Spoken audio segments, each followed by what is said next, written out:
Welcome to the Endless Honeymoon Podcast. That's Natasha. I'm Moshe. We're married. You know that. We got a great guest. I mean, you've been on so many different things, but currently on Lady in the Lake at Apple TV. That's Byron right. Bowers is right. here. I'm the cook for today. Yeah. You're in the cuck chair. How y'all doing? Straight off of, I don't know if you talk about this. We can cut it out if you don't. But straight off of the Grand Theft Auto-esque streets of Angeles Crest in a high-powered sports car. Yep. Good vibes. Breakfast Club is called. A Porsche man you are. Yeah, that's right. About 200 of us go up there. 200 people in Porsches, Natasha. Yeah. That's not my scene. That does not sound like a Natasha kind of vibe. Oh, why? Why not? I don't like cars. But you don't like nature either? Oh, I like nature. I'd like my nature without cars. This is if nature. I can get it. This is nature moving quickly. I bet it's fun to be in the car. It's fun. It's just like performing. You have to be present. You're dealing with your fears and everything, and if you mess up and you bomb, you could die. Wait, you're like high. This is a high octane. Like I don't get my thrills from risking my life. It's not risk. It's very technical. By the way, why haven't you been in a Fast and Furious movie? It feels like exactly correct for you. I don't know, man. It's something. It was a dream of mine, and now it's like, they at the end of that run. So I got to try to get in the reboot. You could restart it as like the, you're a dad now, and you could be like the like wisdom man, like teaching the youngins. Yeah, that's the guy that comes through when they have to fight the final boss. Yeah, like I'm very like spiritual, and then when they have to fight the final boss, I show up in a 911. You know what I mean? Which is a spiritual car, by the way. Why? Because the numbers 911 is 9 is the completion, and then 11 is a master number. Is that why they did it on 9/11, the Twin Towers? Why'd they do that? It's probably for other spiritual reasons, but it is a very spiritual number. It's a master number. What's a master number? Master number is like 1 and 1, like 9. I mean, 11 is a master number, and then 9/11 is 911, which equals 11 in itself. Is your child good at math? She probably would be good at math. Oh, she's young. Well, yeah, you're a numerologist, and she's a Jew. Yeah. So I feel like there's no way. Yeah, she probably would be good at math. Because I studied engineering in school, and her first word was 3.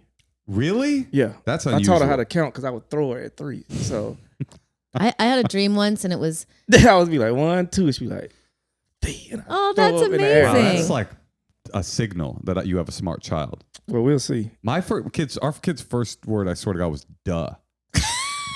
It was dur, and then duh, and then doy, and then dada. No, I don't know. But that's a variation. To me, that's a pattern of very different variations, which means that could be another language that they're teaching you in baby language. Oh, because they come from the spirit world? Yeah. You know about that? What? The old people and young people like each other so much, like senior citizens, because one came from where the other one's going. I hear that, but my daughter doesn't like seniors.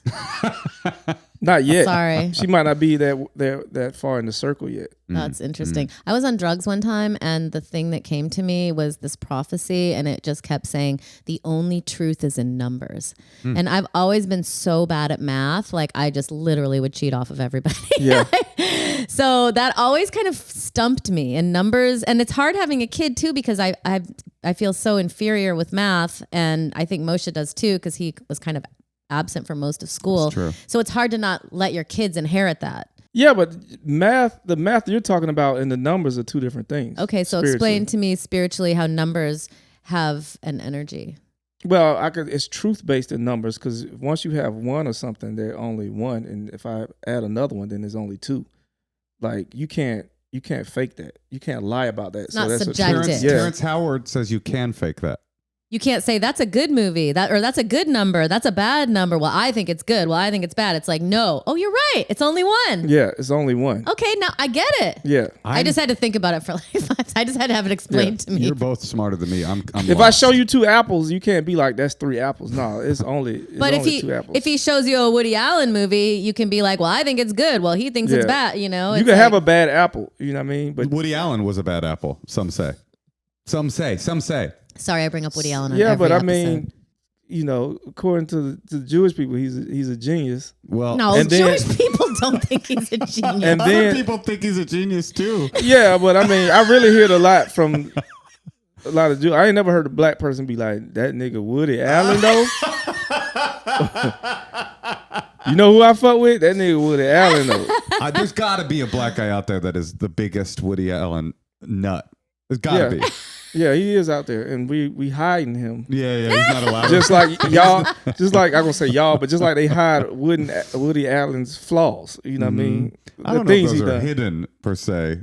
But he's saying numbers are truthful in the There's sense. subjectivity in numbers. Yeah, it's like it's one that. and one. Yeah. No one can argue about it. Yeah, no, I get that. Oh my God, I always thought of that phrase that is said in my head, but I never really thought what it. That's how much I hate math. I never even wanted to sit and consider it. But that's the thing when we're in the spiritual plane, we get these messages. Sometimes we equate it to our human self. But now that you're aware of it, your eye just been opened again. Wait, did you just open my wife's eyes from the cuck chair? Yeah. Wow, that's Spiritual cuckolding is what we do. It's a different thing. You know what I mean? wait. But never been done before. This is the first time. I know they call that in the gay community topping from the bottom. Do you know what that is? No. So you know That how shit sounds His eyes crazy, just got though. big. you know how gay in gay parlance there's a top and a bottom sexually. The bottom is the receiver, the top Yeah. is the giver. But The bottom is really the gay part. well, Are there female tops and bottoms? yes, because topping has come to become more of a spiritual thing, which is, who's the dominant partner. Yeah. Right. So it's not just about receiving and giving. It can also be about just who's in charge. And so there's a concept of topping from the bottom, which means even though you are receiving, you're still the dominant person.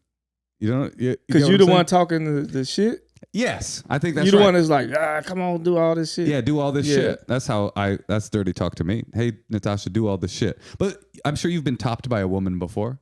Oh, of course. Yeah, that's topping. Have I been topped? Yeah. Men- All women, because my first sexual experience was by my babysitter. Really? Yeah, when I was 10. You I'm were sorry if 10? you got babysitters and stuff.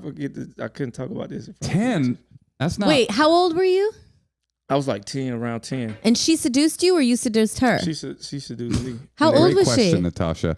She had to be probably like 15 or between 13. Okay, Ooh, that's a and little she thought better. you were That's hot. A little better. Nah, I think she was, to me personally, I think she was just entering like junior high or high school.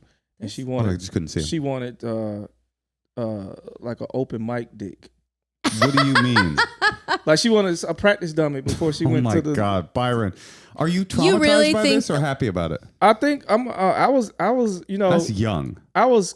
That's molestation. That's what that was like my girls say, and I'm like, no, I just got my dick sucked, That's the old But I'm way raised, to look at it. I'm like raised by dudes. That's like it happened. It just happens. It's Right. not nothing. This shit just happens. I'll tell you, it didn't You were happen to me. victimized. You were victimized. Yeah, but I realized it once. I'm in like the relationship I am now, and the type of sex I would have, and like how I would meet women was always the bottom from the top. Mm-hmm. And I always I've been with aggressive. You Type wanted of a women. more dominant woman, and Yeah, that I makes wanted. total That's just what sense. I was just used to. You know what I Makes mean? total sense. I used to work for this dominatrix, and she would say that everyone's sexual preferences often come from their first experience. And she said that her boyfriend loved licking her boots because he used to grow up in Chicago, and when he was first getting hard-ons, his mom would have all her friends over in the winter, and he just remembers looking at all these boots like when he was horny. Yeah. And then all of a sudden that's what he's into. I mean, I'm not saying that happens all the time, but I can see how that would be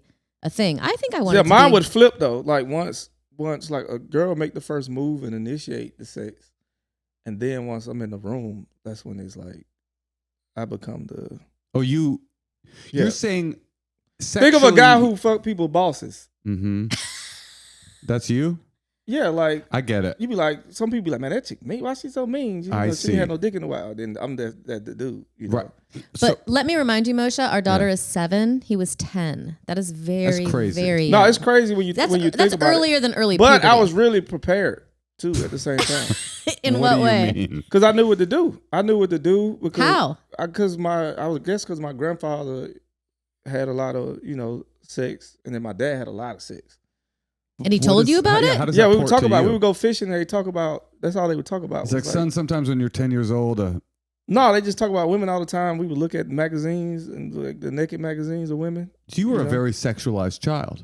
Yeah, but I'm from. It's like it's just part of. We're not trying to do therapy here. Sorry. No, but I'm saying just part of the gene. Well, it's funny You have because horny family. Yeah, I get that. my aunties, like it's just something, and then we openly talk about shit. So it's like, but then when I remember the chick was like, "I want you to do to me what your dad do to them women." I already knew what to do. Huh. This is hard to process. well, it's interesting because Moshe's family is from his mom who raised him is California. Bay Area, and she was very hippie, sexual positivity, sex positive. So she was kind of talking the same thing, like, but I guess not in a bragging way. Like, didn't your grandma tell you that your dad or your grandpa always made her come? No, she said she pulled me aside one day. She goes, "I've noticed." This when I was maybe 15 or 16. I started like bringing girls around, and she was like, "I've noticed that you've started bringing women around. I just hope that you're satisfying those women." I was like, "Well, what? On what level are you talking about?" She's like, "On a sexual level. Your grandpa would make me climax every." I was like, "Shut the fuck up, Grandma." Climax. That's good. You got those stories, right? Well, I didn't. First of all, you go up with a Christian grandma. These grandmas right. we had was Christian. They don't talk about climax. Sex. But then granddaddy got 2 families. And they 9 kids over here, 9, and all granddaddy talk about is like, oh God, that's why I had that joke with when old dudes, black dudes see women be making noise like like food, like the food noise and shit, like. But then the women are Christian and they're just they denying don't talk it about all. they don't talk about nothing. You know what I mean? So I think that's what adds to the beauty of what happens when you have these like secret things that happen, and that becomes your sexual life. Like you just this person here, and then you just like on the low this other person. My grandma, and you don't say nothing. So the type of women you end up with are people who probably have professional jobs. But it was like be like nannies and teachers and shit, but who can't say they got a personal persona how they are at home, and then they got how they are at work. Hey, Tosh. Yes, Moshe. As the chef in our family, sometimes I just don't have time to cook something healthy and delicious, and that is why I'm grateful to Tempo. Tempo is awesome. When you think about fast food, you probably think about unhealthy, thawed-out patties dipping with frickin' grease. But when you're on a tight schedule and you need to save time, you might not have any other option. So if this sounds familiar, you need to check out Tempo. I am always scarfing something down my face that is unhealthy and disgusting because it's 1 p.m. and I just realized I haven't eaten. I didn't even eat one of the 3 things I made my daughter for breakfast. Well, Tempo is a weekly delivery service that delivers chef-crafted meals from a dietitian-approved menu fresh to your door. Tempo serves up fast, feel-good, single-serving meals that are crafted to cook in just 3 minutes. This is so perfect for lunch. Like, we'll book our days. They're so busy. Then I eat something crabby, but Tempo is perfect for this. The single servings are exactly what I need to shove something healthy into my mouth that is also delicious. Yeah, and it's not just one kind of meal. They've got all kinds of meals for different dietary restrictions and preferences, like protein-packed, calorie-conscious, carb-conscious, and fiber-rich. For a limited time, Tempo's offering our listeners 60% off their first box. Just go to tempomeals.com/honeymoon. That's tempomeals.com/honeymoon for 60% off your first box. Tempomeals.com/honeymoon. Rules and restrictions may apply. It occurs to me, are you open about who you're in a relationship with in public?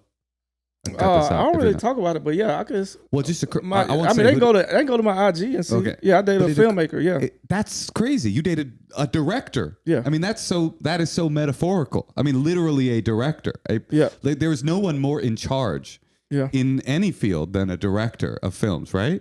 That's like charge person. I feel like I know you better now. I've looked in. Yeah, I see. So, but I will always probably end up with a charge right. person because I've always been with a charge See, person. Moshe's always with an in-charge person because he likes them to make money. That's right.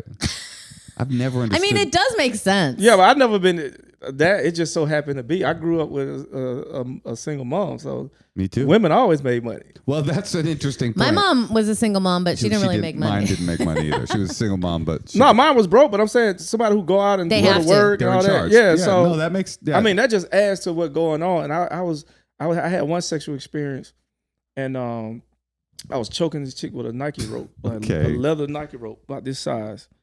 And she was like, harder, harder. And I was like, my hands were shaking on some Ratatouille type shit. And then I was like, oh.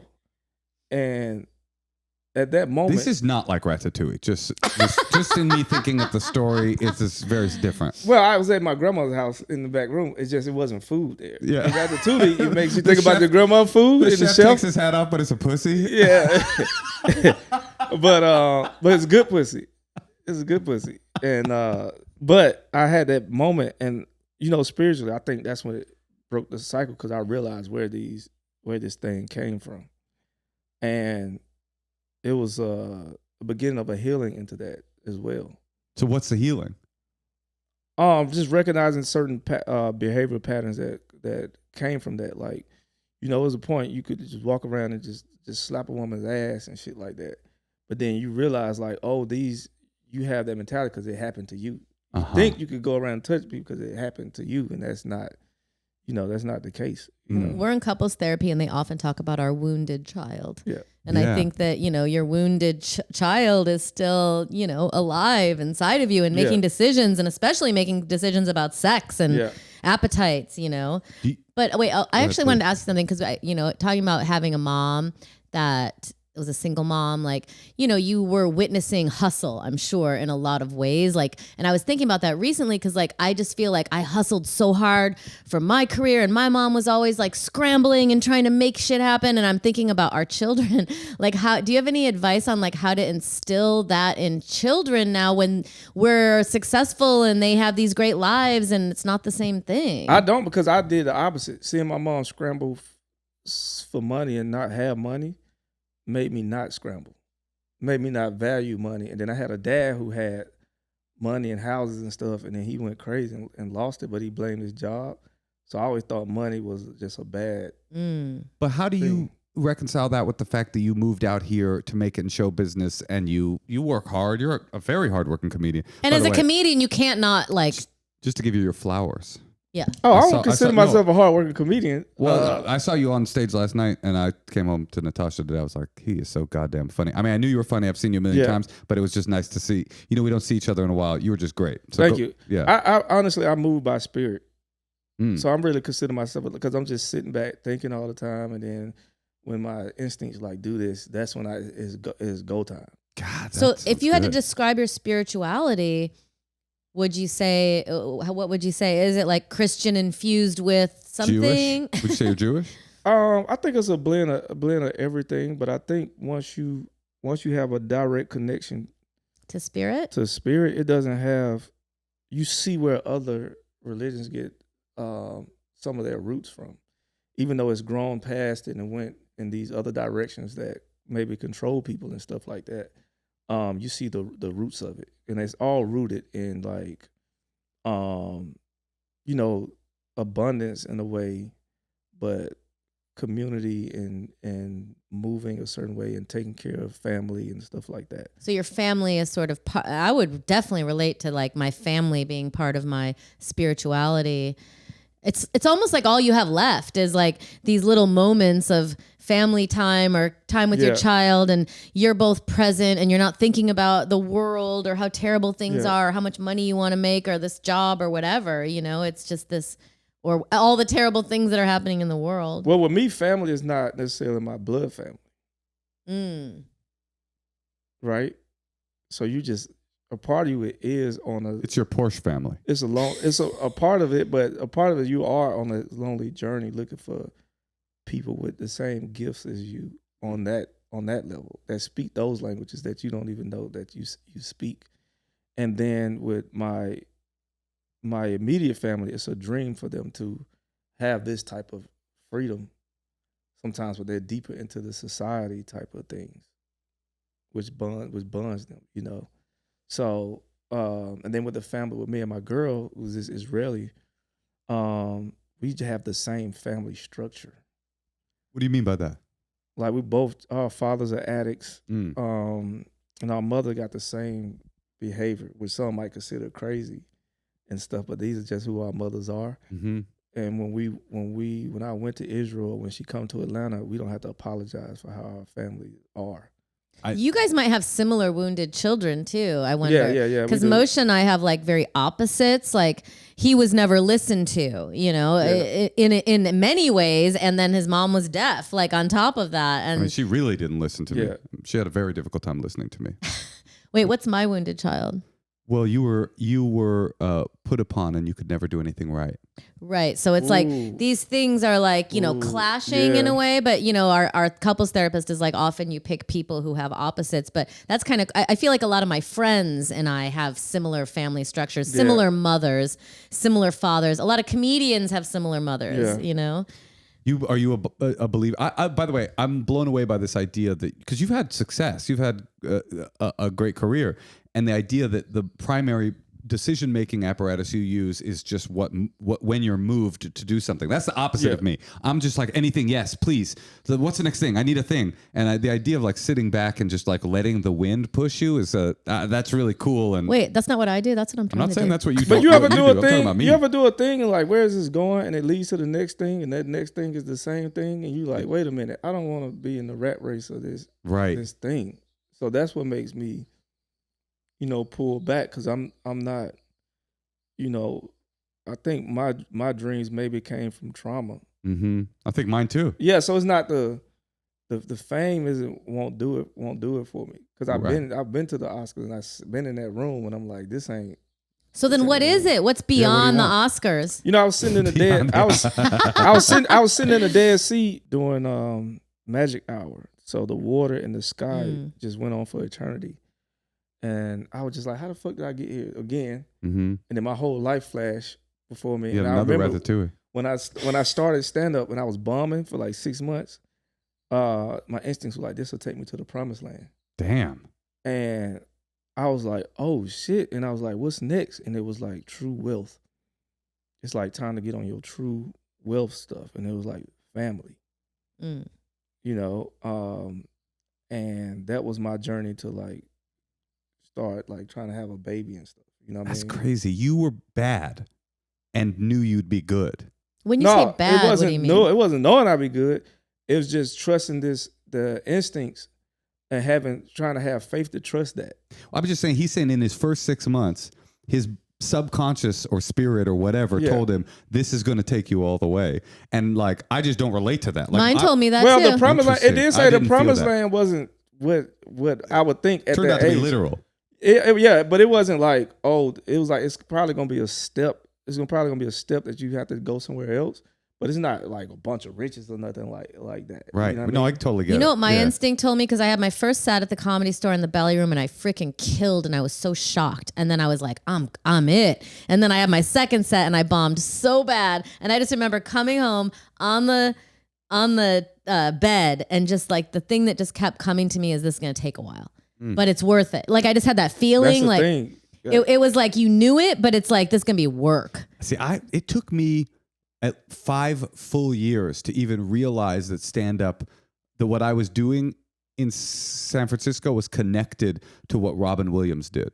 Do you know what I'm saying? Wow. I didn't even understand that there was a road from the open mics to the Tonight Show. I didn't understand that at all. It took me like all my other friends, they knew it already. They had ambition and knew I was like, maybe it's just imposter syndrome. Like I didn't feel like I belonged there, but I was just like, I'm doing this. And then 5 years later, I was like, oh, you could do it for a living. Yeah. It could be a job. And so that's so interesting. You guys kind of figured it out. No, I still have imposter syndrome. Yeah. Because I'm in movies with people that went to Yale. Well, yeah, there's that. And I came from the streets. And I'm like, they're going to find out I'm from the streets. But it's cooler to be from the streets than from wealthy family. But it's probably from an older thing, because when I would go with my friends, they would have to introduce me as their cousins. So my friends whose parents were white collar people, because I didn't fit into that group, and so it's probably something that came from back then. Or I'm like, I date a director, and I'm a comedian, and I'm showing up, and they like, who this trash that she showed up with? I can see the look in their eyes, you know what I mean? I think that's so cool when a man is cool with a woman who is really in her own zone, or a man, but like but I do hear like sometimes I be like, "Am I the bitch?" That's just bullshit. I know, but it's still because you're in control. But I come of those from a crowds. place. I come from a place, And when I'm in her world, I have to like shut the fuck up. I'll be like, don't do no hood rat shit. You know what I mean? Don't fuck the money up. Don't yell. Don't do no crazy shit. But I mean, you have mastery. You are the 11 when you're on stage. So it's like everybody's got their own gifts. And I do get what you're saying though. Like, what am I even doing in these spaces? I was thinking, by the way, we should take a call. But this is so fascinating. I was thinking the other day, like, this is kind of tangentially related. I remember when I first started dating Natasha, there was a comedian that I was like, oh, so-and-so will be there. And she's like, ugh, I hate that guy. And he was kind of like a legend. And I was like, huh, you can hate? You're allowed to be annoyed? It's a great story about me. No, it was a shift for me. I was like, oh, you're allowed to be annoyed at like a huge famous comedian? Like you're allowed to see this guy is not that huge. I'm just saying you're allowed to like think of them as human beings and like think of them as like a mortal being. And I felt like that was like a shift for me too. Like these are not icons. These are human beings. Yeah. And like, that's true in all the spaces you're in. This whole thing is like. But did you defend that person? No. He realized he sucked too. I kind of was like, you're right. He is kind of annoying. I defend it because as a comedian, I mean, my girl's in a whole different thing. So on that level, a lot of comedians, I feel like that game treat us like trash. Yeah, or something. sure. So I find myself when she be like, these superstars are like trash. I'm like, no, they ain't.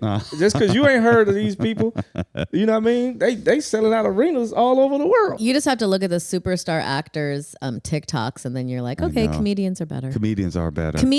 Actresses trying to be funny on TikTok. I mean, that's rough. Actresses trying to be themselves. Mm-hmm. When the gift we got is we know who we are, right? And we show up in any interview with the advantage. As ourselves. Yeah. And they're like, I'll be anybody. I'm a blank slate, no soul. I'll do whatever you want. It's crazy. You know what I mean? And that's why they can be great at being somebody else. I mean, comedians.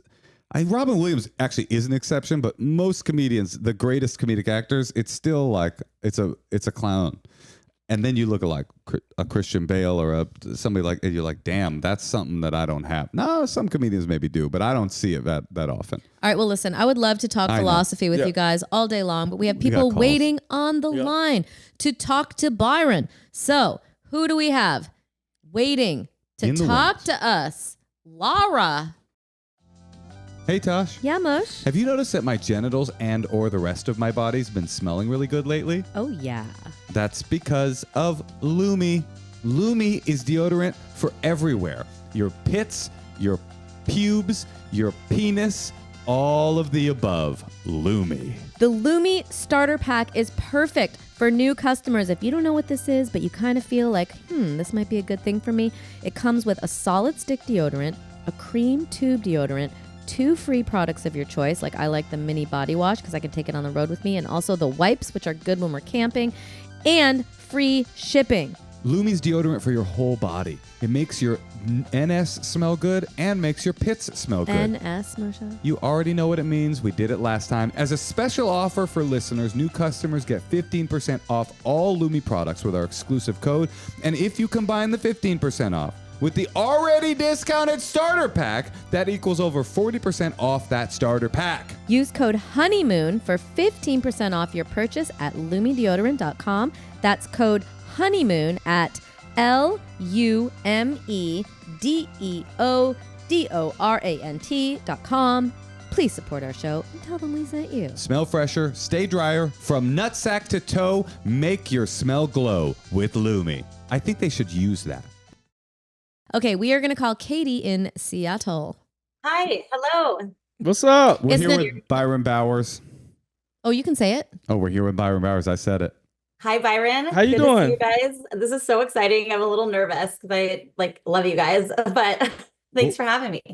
Well, you don't need to be nervous. We've been talking about numerology, the power of numbers, choking people, and sex with a babysitter. So we're all caught up. Oh my God, I love it. Okay. Perfect.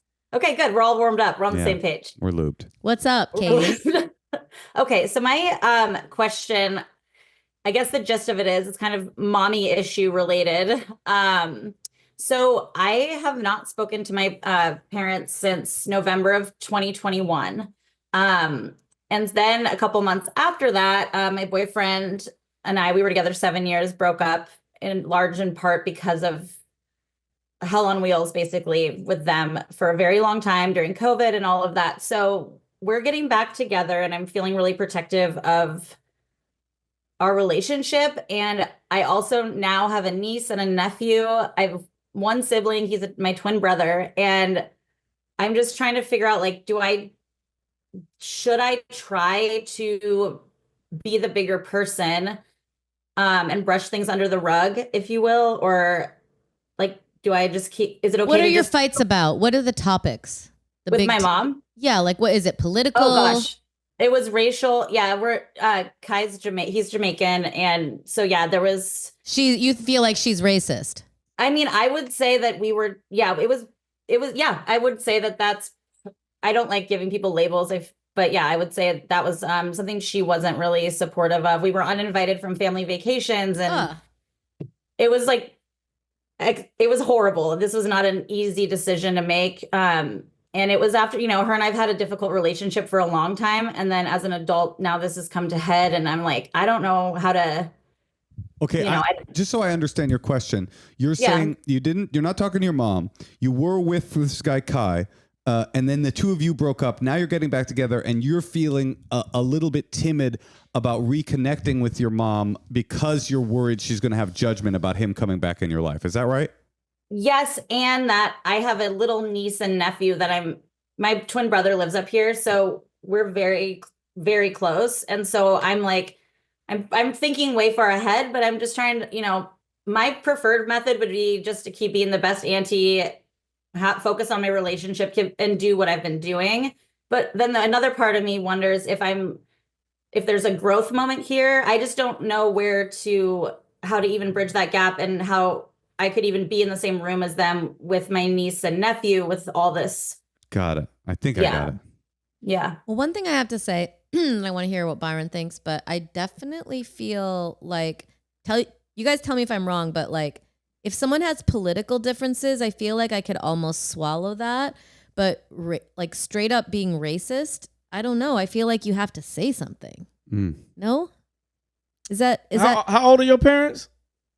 70. Oh, they're gonna be dead soon. Not that I don't know. soon. They left. Not that soon. Look, my parents died in the 60s. My grandparents died in the 60s. Well, look at her. It's Katie. That's not. But here's the thing. The reason I said it, I had a situation in Israel. Somebody made a comment about my baby, and my lady just was upset, in a bad way, to where like I don't want to talk to this person again, and I'm like, man, this is that generation of people, like they're beyond schooling. No, yeah, you definitely shouldn't try to school. I'm in my 40s now. You try to school when that stuff came out, I was like, oh, I get it.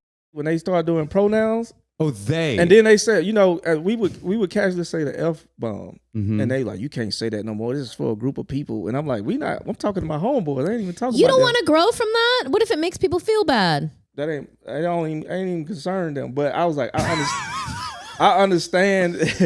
I was like, I get it, because all the flack we gave white people for saying the N-word, and now we can't say our word. But the point is, I would just let it ride out and put them in the category of this is who these people are. Even if it's your mom? Yeah, because I had to do that with my mom. What in what way? My mom's from a place, and she do certain things that goes against me morally sometimes. And I had to realize, like, this is my mom and not my friend. Like, we were met on different terms. We wouldn't be hanging out together, but this is my mom, and I respect her as this person. And it's not even worth it to say anything? For what? After a while, you can't keep saying stuff, because then they're going to go underground. This is like the Nazis. They're going to go underground. They're going to have the same thoughts, but it's going to be underground. And then when you leave your, you go out the living room, they're going to be trying to like do some shit to your boyfriend. I don't know, but the point I'm making is like they are a part of you, and you don't want the chapter to end like that. Spiritually, if they leave the world, and then you have to accept like this is who they are, and then a small part of that is who you are too. And have fun with it. Is there a percentage of which you can give them? Like, do you give your mom 100% of? No, you can't, because you're not telling her what you think. So you give like 50% or something. Of what? Well, don't you want to like be like, Mom, that's not cool to say. That's not. He's saying no. No, why would you? I think there's a profound wisdom in what Byron's saying, which is because I always kind of say this. You have a relationship, your mother, your boyfriend, everybody, it's always the same. Do I want this person in my life? If the answer is yes, then I must accept them on the terms that they are offering. The option of I want this person in my life, but only if I can change them in a very specific way is not an option at all, because you can't change people to be the way you want them to be. So if you've decided, and most of us have decided about our mothers, not everybody, it's an acceptable decision in this modern age to say, I just can't with my mom, period. But if you've decided, I want my mother in my life, then you accept her on the turn, not to say you don't check her. I mean, you're saying don't even bother checking her. You can check her, but it's not going to make her a different person. It's just going to maybe it'll make your Kai feel better, but it's not going to make her have a different perspective. So then you just sort of say, this is my mom, she's ignorant, I take her on these terms, or this is my mom, she's ignorant, I reject her. And I think there is a wisdom to that. And you're going to hear, and you got to let your boyfriends know, you're going to hear some things. When you come to the house. When they old school. And you got to, if you don't learn to laugh at it or whatever, it's going to sting. But people got to me, everybody got to accept is people with different opinions and views in this world. And I think sometimes us trying to change people becomes the problem when people don't want to change. Versus, that's the thing being in the South where everybody got guns. We learn to accept, like, oh, this is. But what about? Well, that's a very realistic thing. It's like, why would you think that why would you expect the best? Because people do have guns. Yeah, and then we got to work together. We still got to work together. You're basically saying, like, if I was rude to you in that way, you would just cut me out of your life. But because your mother is there and you've decided you're going to have her as a permanent part of your life, you're going to say, I accept you on the terms that you're offering. But if because I'm torn, because there's another part of me that's like, well, you shouldn't just accept, unacceptable behavior. You should say something. When somebody's rude to your partner, you say, don't fucking talk to my partner. You'll say something, but you gotta know at the end of the day, this is who this person is. And then, you're like, even with me having a daughter and her mother's Israeli, and who does my daughter hair, my sister-in-law got to see that it's conflict. You know what I mean? Mm-hmm. And I got to do it right. Maybe don't do it in front of her. Even if she do it, it's not going to be right. Right. And I had to tell my girl, you can't stress over this. There's nothing you going to do. Because your girl feels stressed and put upon by their judgment. Yeah, but it's something like this. This is just, this is just what it is. And then you go to your mom and be like, I had to check my mom for getting my daughter a bonnet. I don't even like bonnets. And she gonna be my daughter a bonnet, and I'm like, what the? Then my girl had to come to me like, don't talk to your mom like that. You're triggered, So it's a thing of both of us having to accept. My mom's overstepping her boundaries and not accepting like this is what I don't like, and vice versa. So you have to learn how to like accept like this is who my parents are.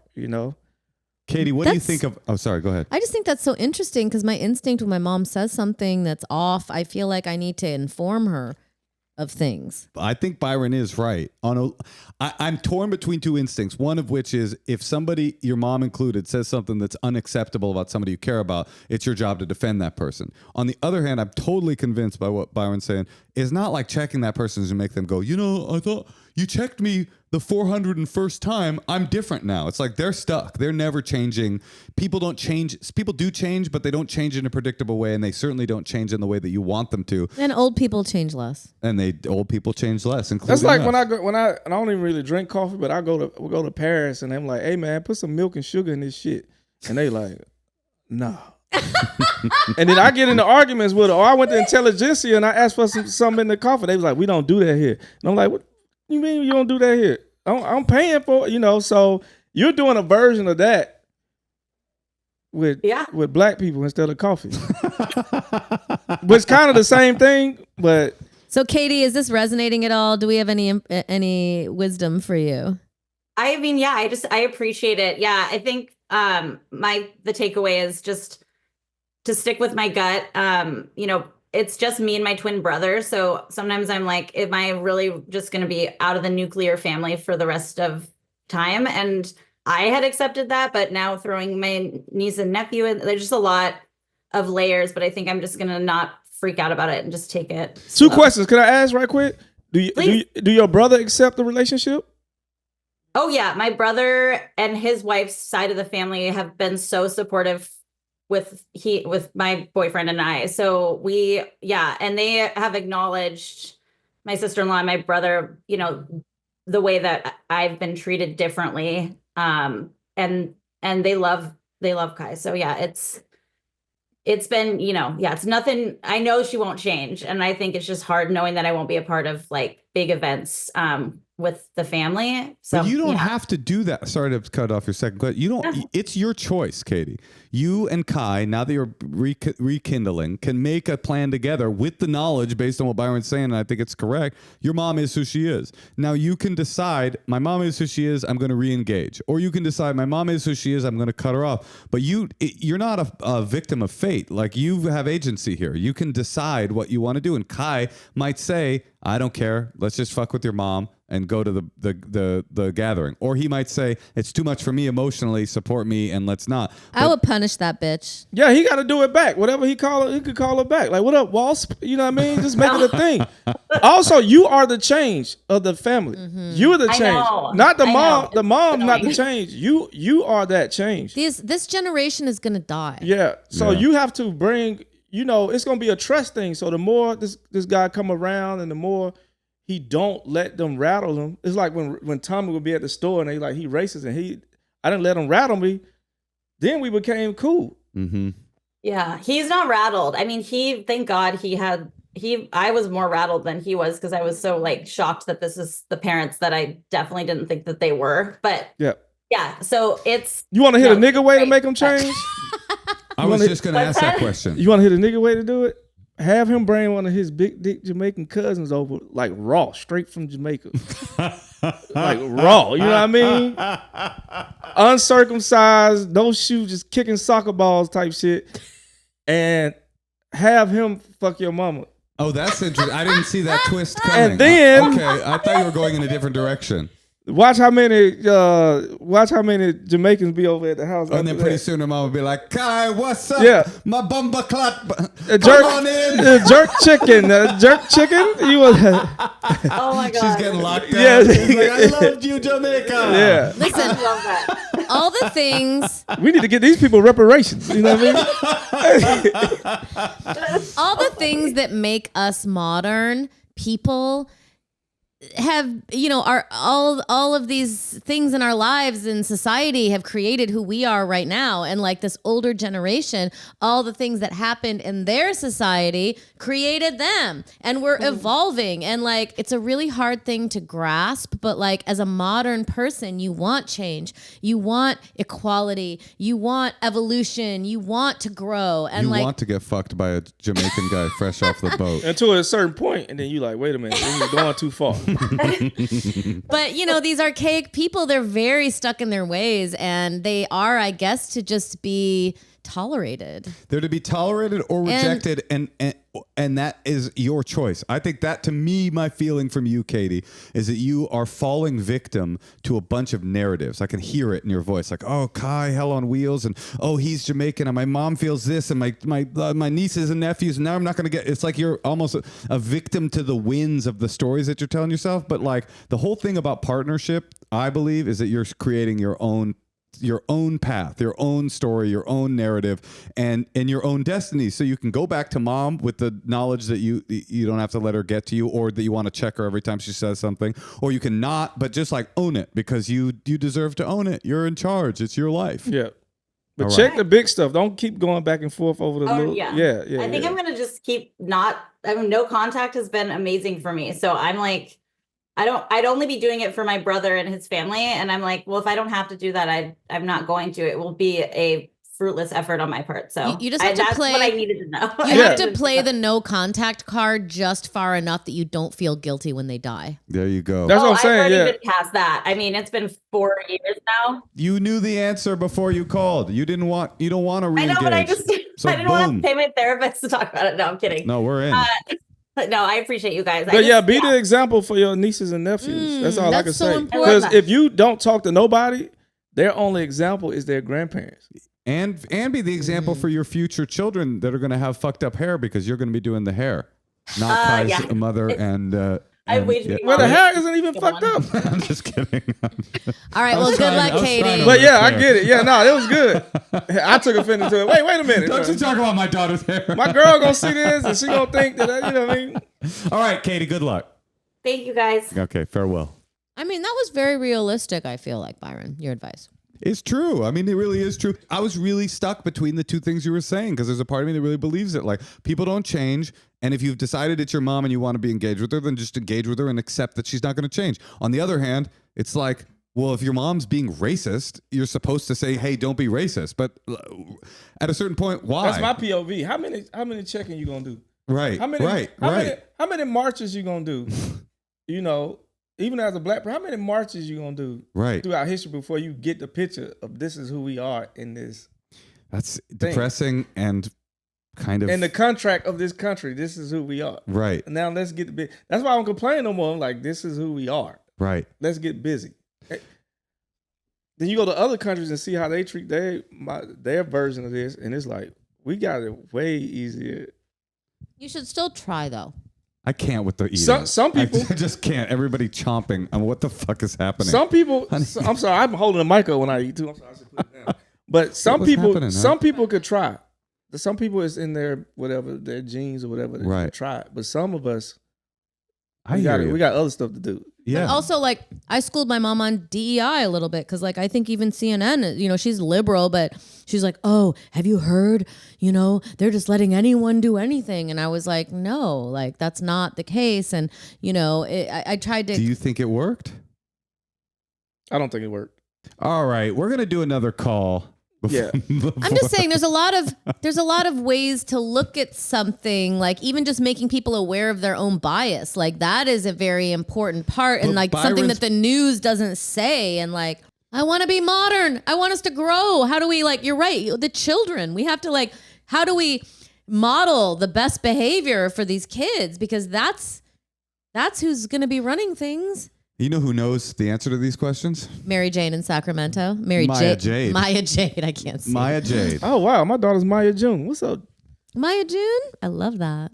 I'm surprised your daughter's not named something like 17. Maya Jade. How you doing? You love those numbers. Good. How are you? Good. Hey, Maya. We're here with Byron Bowers, and we are ready to advise you in all things that you need. From our state's capital, right next to Gavin Newsom doing rails of coke off of the Capitol lawn. Exactly. What's up, Maya? So I'm going through a very intense breakup right now with somebody that I loved so much. And I kind of went into a slut period after that of talking to a bunch of guys. And I want to know your advice on decentering romantic relationships after a breakup and just kind of being by myself. You want to be a better slut. Yeah, you could say that. I want to not be a slut at all, actually, and actually focus on myself.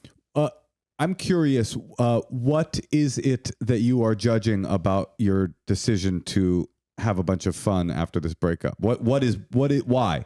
I feel like it's not necessarily good for me, but at the same time, I am 19 and this is my first major breakup. So maybe is that a good thing? Should I be a slut? Byron? I feel you're uniquely qualified to answer that question. Man, this is a tough one. Are you trying to abstain from sex? Is that what you're saying? Not necessarily. I guess maybe the perspective is do I want to be a slut or do I want to focus on myself? What does a slut mean? Because it feels like you're judging yourself. Yeah, you're 19. What's slut? I'm 40. That's two different. Slut could be two different things. Y'all could rebrand it slut. Okay. You made it just sound fun then. I'll be honest with you. Go ahead. Okay. Good to know. I just talking to a bunch of guys and having sex with a bunch of different guys after this breakup with somebody that I did really care about. I guess it feels kind of weird. And I want to know if there are like any ways on how I can just focus on myself and not need the importance of like being in a relationship or talking to somebody. All right. I feel like this is a thing that I notice. Maya Jade, please forgive my old man shaking his fists at clouds at a perspective here. But it's something I notice with your generation. I hate that I just said that, but it's true. You guys are in your heads too much. It's like, oh, I need to now I'm a slut. Oh no, now I need to decenter romantic relationships because that's not healthy. I'm not processing my love.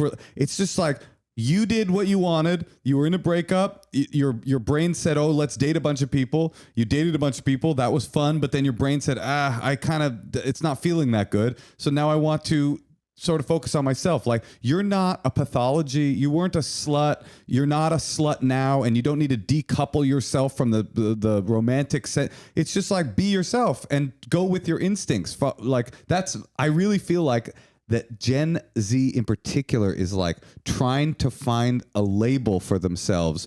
But there's nothing wrong with you. You're Maya Jade, and Maya Jade broke up with somebody, and then Maya Jade hooked up with a bunch of people, and now Maya Jade doesn't want to do that anymore. So don't do it, and then see what happens there. And if you was 16, during my generation, you could use the slut term. Or if you 40, like if this goes for a run, then you've earned the title slut. But for now, you're a 19-year-old woman. Right? You ain't even started a career yet. You probably don't even know what you want to do or know who you are. Mm-hmm. You just got one step closer to knowing what you don't want. You know what I mean? So, and like one day I'm just assuming that you might want to have kids, or you might want to be in another long-term relationship. You got to have this type of fun.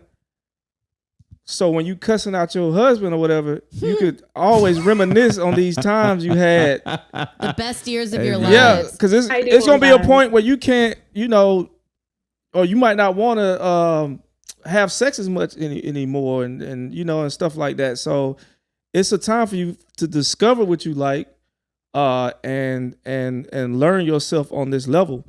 Just don't go too far with certain things that the one you love can't enjoy it later on. With a Nike rope. Yeah, because the dudes in the streets done ruined this thing for you. You like, I don't do that no more, so. Natasha? I was just going to say what Byron was saying too, like you're just learning about yourself. And if you try to take the sex aspect out, it took me till I was 30. Actually, it might have been till I met Moshe when I started to realize how I like to recharge. Because I need like full days by myself. That's the only way I can like hear my thoughts. I can't be like distracted. Moshe, he recharges literally by doing 50 things with like all these different people. And like we'll like land from Europe and he's like, I'm going to be a groomsman in a wedding in Palm Springs. And he'll like drive 2 hours on a road trip after we've landed on a 15-hour flight. Like that is how he does his shit. But like figuring out like how you work and how what you need as a human, that takes a lot of time and you're learning that. Yeah. And don't take the sex part away. Maybe this is part of your recharging. You don't know. And don't judge yourself for that. You don't want to get a disease or anything. Yeah, you could do what the old school sluts did back from the South, where you just go to another town and do that. if I like to take a vacation. Yeah, just go to another town. No, you use up this town, then you just move to or you could just move to a whole other town when you ready. You know what I mean? But at this moment, that's old school slut. I mean, yeah, because that's what my grandpa and them had. For other families on the other side of town. There was no internet, and grandma ain't got no license. Grandma ain't finna go drive to the next block. Your poor grandma. I mean, I used to think.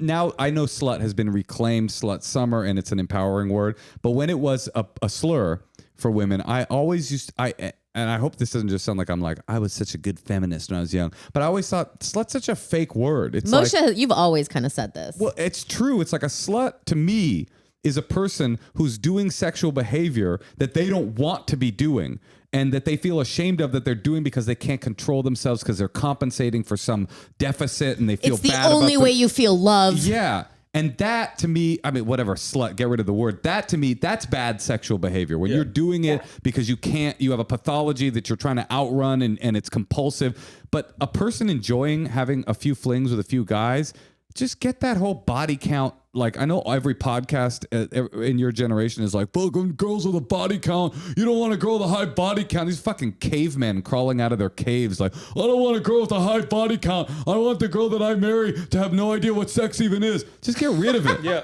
And just I like body counts I myself. love a body count. Yeah. I love a body count. I don't want to have to like, because how I started in the game, people knew what they were doing. I need to be coached. You know what I mean? But that's not to say, Maya Jade, that's not to say like, keep doing it. No. Do whatever feels right to you and stop doing whatever feels wrong. And don't judge yourself along the way. I'm going to say spiritually, if you feel like you're, you know, one thing about women, y'all take on every energy. So if these dudes nutting in you and you taking on their energy and it doesn't feel positive or good, right? Then you can have the thoughts that you have into like, oh, I might want to slow down or be by myself, because you gotta release all that energy from your body. Don't forget your name is Maya Jade. You got a slut name, girl. That's right. Yeah, you're stuck. There's no way around it. I used to do a thing when I would date people. I would date a bunch of girls, and then I'd be like, this is too much. And I would do, this is terrible, but I would do a cull. You know, in cattle ranching, they'll do a cull. They'll like kill off all the diseased cattle.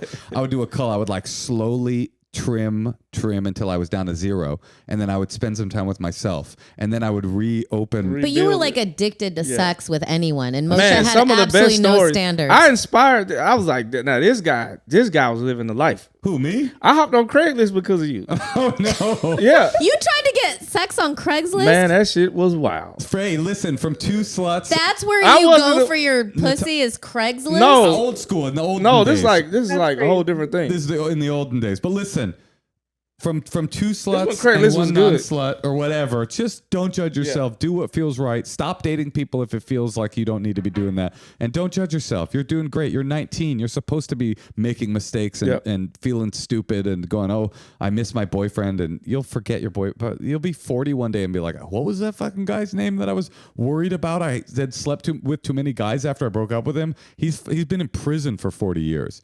You'll be good. That's why I started to feel empty. Yeah, When I said that night of the rope, and I was like, oh, and I knew if I kept going, I would end up like the 2 generations before me, and I was like, I got a chance to break that. That's family karma. curse. Karma, they talk about like is like in that little moment you can make a change. Right. Yeah. And And then you know what happened when I stopped? Yeah. All that Me Too stuff. great timing. Look at God. I told you you're a great comedian. You got timing. That's Timing that like a Christian motherfucker. God shining over your. That Christian God delivered you an Israeli wife. Maya Jade, good luck out there. You're going to do just fine. Thank you. Thank you so much. Wait, can I say one thing to you, Of Moshe and course. Natasha? Yeah. Okay, well, after my breakup, I was not doing good with my mental health. So I was in like a residential facility, and we could only listen to like one music, like one song or one podcast. And I just had you guys downloaded. So I would listen to you every single day, like over and over. Oh, They didn't man. have like approved podcasts, or like you can just pick one. No, I just picked you guys. That's awesome. And we got you through it? You got me through it. I'm Fuck out. I'm yeah. doing great now. Hell yeah. And you're out on the town getting all that good Sacramento dick. No, Hell yeah. I dated some dude that actually worked at the Capitol, and he ghosted me because he wanted to be more political. And I heard they got the good coke up there because of all the politicians. That's right. I'm not a That's coke guy, but I heard. They're on coke. Yeah. Well, certainly our governor is, but Yeah. allegedly, I don't know if that's true. Allegedly. Gavin, I love you. Yeah. Maya, you're awesome. I'm glad you're doing better, and may you continue to thrive. Thank you, Allegedly. guys. Bye, honey. Bye. Thank God we're here, this generation, to help these Gen Z. Well, I really believe what I said in the beginning. All these fucking Gen Z people are just like, oh, I have complex PTSD, ADHD. I'm on this autism spectrum disorder. Well, I'm that's in why a-" people and it's hate liberals, because we created this idea of victim. Not to say that those things aren't real, but I do think that generation over pathologizes themselves. It's like a girl's dating a bunch of guys. She's like, I'm in my slut phase, but it's feeling unhealthy. I need to decenter romantic relationships. It's just like, you mean you got a bunch of dick and now you feel kind of like dirty and don't want to do that anymore? Okay, don't do it anymore. Yeah. I mean, my girl, she be like, you got this, you got that. And I'm like, I'm just a human. Yeah, that. Why people can't just be people and have they quirks and be fucked up or good and all that, like how we grew up, you know what I mean? That part. All right, So- listen. This has been great. Byron, you're awesome.